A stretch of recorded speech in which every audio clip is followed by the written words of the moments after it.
ایک تحقیق کے مطابق جو لوگ ہمیشہ اسکول میں دیر سے آتے ہیں وہ مستقبل میں کامیاب اور امیر ہوتے ہیں۔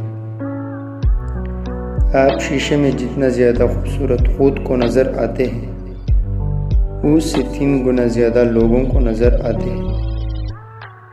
اگر آپ بھی عزتی کرنے والے کے سامنے مسکرا دیں تو آپ کی مسکراہٹ اسے تیر کانٹوں کی طرح چمکتی ہے۔ نیلے رنگ کے کمرے میں آپ خود کو پرسکون اور پرامن محسوس کرتے ہیں۔ دنیا میں اچھے لوگوں کی کمی نہیں ہے، اگر کوئی نہ ملے تو خود بن جائے۔ مرد کا دل جب عورت سے بھر جاتا ہے تو وہ 3 کام کرتا ہے۔ اپنا لہجہ بدل لیتا ہے، عورت کے کردار پر انگلی اٹھانے لگتا ہے اور ہر وقت مصروف رہنے کی بہانے کرتا ہے۔ خوش نصیب ہے وہ عورت جس کو شوہر کا بازو تکیے کے طور پر میسر ہو۔ ایک اچھا مرد پوری دنیا کو فتح کرنے کے بعد بھی اپنی من پسند عورت کے آگے اپنا سر جھکا لیتا ہے، اسے کھونے سے بہت ڈرتا ہے۔ بیوی جب اپنے مسائل شوہر کو بتاتی ہے تو اس کا مطلب یہ نہیں ہوتا کہ وہ شکایت کر رہی ہے، بلکہ وہ آپ پر اعتبار کر رہی ہے۔ بے شک پاکیزہ اور وفادار مرد عورت کا غرور ہوتی ہے۔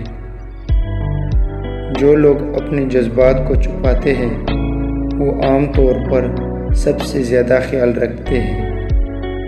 نفسیات کے ایک تحقیق کے مطابق جب آپ ایک شخص کی آنکھوں میں بہت دیر تک دیکھتے ہیں تو اس سے اور آپ کو پیار ہو سکتا ہے۔ نفسیات کے مطابق وہ لوگ زندگی میں کامیاب نہیں ہوتے جن لوگوں میں ناکامی کا خوف کامیابی سے زیادہ ہوتا۔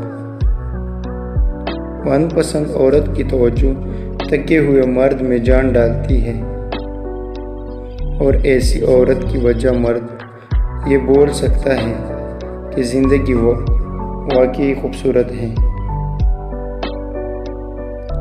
عورت امیر مرد کو نہیں چاہتی، وہ ایسا مرد چاہتی ہے جو اس کی آنکھیں پڑھ سکے، اس کا ہاتھ اپنے سینے پر رکھ کر کے یہ تمہارا گھر ہے۔ کسی انسان کا مکمل خاموش ہو جانا چیخ کر رونے کی برابر ہوتا ہے۔ کسی کو اس کے نام سے پکارنا اس کے دل میں آپ کی محبت پڑھنے کا کام کرتی ہے۔ زیادہ تر لوگ آپ کی جوتے دیکھ کر جج کرتے ہیں، نہ کہ آپ کے چہرے کو دیکھ کر۔ ہر اس محفل میں گھسنے کی کوشش نہ کرو جہاں تمہارا کوئی جوڑا نہ ہو۔ سائیکالوجی کے مطابق اگر آپ کتنے ہی امیر کیوں نہ ہو جائیں، کتنے ہی خواب پورے کیوں نہ کریں، انسان کبھی بھی مطمئن نہیں ہوتا۔